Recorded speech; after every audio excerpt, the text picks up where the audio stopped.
बिस्मिल्लाहिर्रहमानिर्रहीम। पिछली वीडियो में हमने एसक्यूएल के अंदर टेबल को क्रिएट किया था न्यू क्यूरी के थ्रू और सेलेक्ट की क्यूरी भी चलाई थी। इस ट्यूटोरियल में आज हम देखेंगे कि इंसर्ट की क्यूरी किस तरह काम करती है एसक्यूएल में। तो जैसे कि हमारे पास जो है टेबल क्रिएट हुआ हुआ है, यहाँ पर टेबल क्रिएट हुआ हुआ हमें नज़र आ रहा है।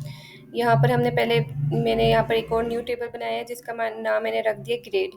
और ग्रेड को आईडी दी, इंटीजर रखी है, प्राइमरी कीज को दिया है और नॉट नल इसको दिया है। आईडी जो होती है हमारा कॉलम होता है जिसे हम एट्रीब्यूट भी कहते हैं। इंटीजर अब उसकी डेटा टाइप है, टपल कहा जाएगा इसे। प्राइमरी की मतलब आईडी जो होती है हमेशा प्राइमरी की होती है और इसको हम हमेशा नोट न रखते हैं। सैलरी जो है वो हमने इंटीजर रखी है और डिफ़ॉल्ट 2000 रखी है। फॉर एग्ज़ाम्पल अगर हम अपनी कोई हमारी सैलरी में कोई बोनस अगर ऐड करना चाहे तो फॉर एग्ज़ाम्पल अगर 5000 हो, 10,000 हो या फिर कितना आपकी मर्ज़ी जितना भी बोनस आप ऐड करना चाहते हो, तो आप डिफ़ॉल्ट वैल्यू में उतनी वैल्यू डाल दोगे जितना आप बोनस देना चाहते हो अपनी कंपनी में एम्प्लॉयज़ को। और तो इजीली जो है जो हर डेटाबेस में जितने भी सैलरी होगी उसमें जो है प्लस एडिशन होकर हमारा जो बोनस है उसके साथ हमारी जो है सैलरी लिखी हुई आ जाएगी। फिर उसके बाद ग्रेड एंड 4 यूनिक ये हम इसे 4 यूनिक ही रखेंगे। और यहाँ पर हम इंसर्ट की क्यूरी चलाएंगे। इंसर्ट के बाद उसके बाद इंसर्ट इनटू ग्रेड, ये दोबारा से हम इस क्यूरी को रन करते हैं। यहाँ पर हम लिखेंगे इंसर्ट इनटू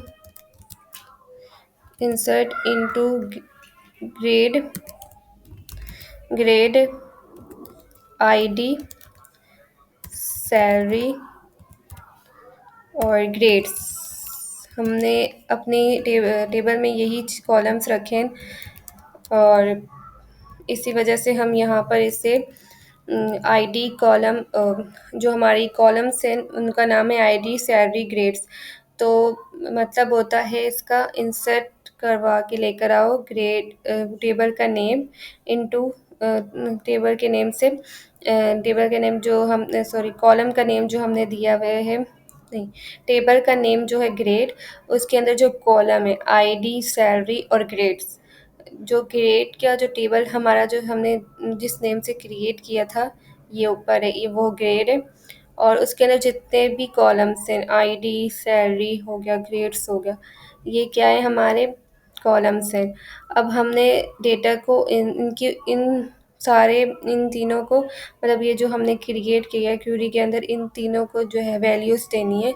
तो वैल्यूज़ देंगे तो हमने आईडी नंबर 1 जो है हमने बना दिए। तो हम यहाँ पर क्या करेंगे, 2 लिखेंगे, फिर कोमा डालेंगे। फॉर एग्ज़ाम्पल मैं 4000 दे देती हूँ सैलरी और यहाँ पर मैं लिख लेती हूँ बी। तो यहाँ पर हम चेक करेंगे कि हमारी रो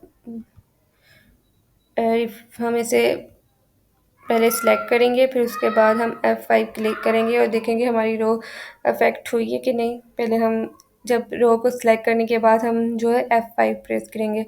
F5 प्रेस करने के बाद हमारे पास यहाँ मैसेज आ जाएगा कि 1 रो अफेक्टेड, मतलब कि हमारी रो अफेक्ट हो गई है। अब हम चेक करेंगे कि हमारा डेटा इंसर्ट हुआ है कि नहीं। तो हम यहाँ पर दोबारा से सिलेक्ट की कमांड लगाएंगे, सिलेक्ट स्टेरिक, मतलब कि सिलेक्ट करके ले आओ सारा डेटा फ्रॉम, कहाँ से लेकर आना है, ग्रेड के टेबल से। और अब हम इधर दोबारा से इसको सिलेक्ट करेंगे।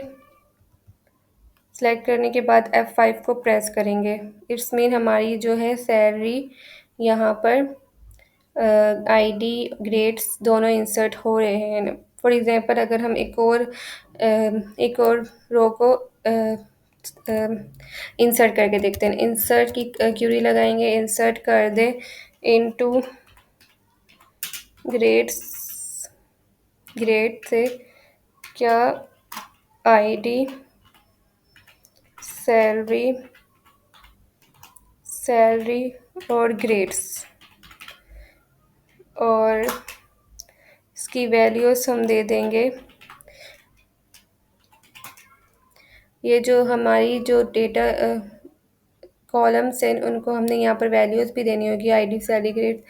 फॉर एग्जांपल हम इसे 3 दे देते हैं आईडी जो होगी, और इसकी सैलरी हम 5000 कर देते हैं, और इसको ग्रेड दे देते हैं,